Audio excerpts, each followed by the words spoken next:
ஏய்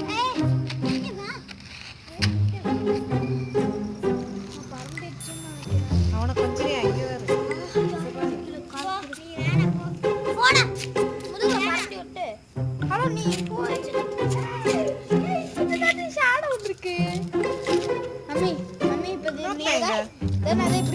அங்கே நீங்க ஷாடோன்னு மட்டும் கூப்பிடுங்க. ஷாடோ ஷாடோ உங்க பேர் ஷாடோ.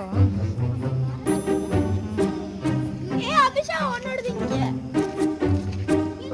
ஹேண்ட்ஷேக் ஹேண்ட்ஷேக் நீ கேளு அபிஷா ஹேண்ட்ஷேக்.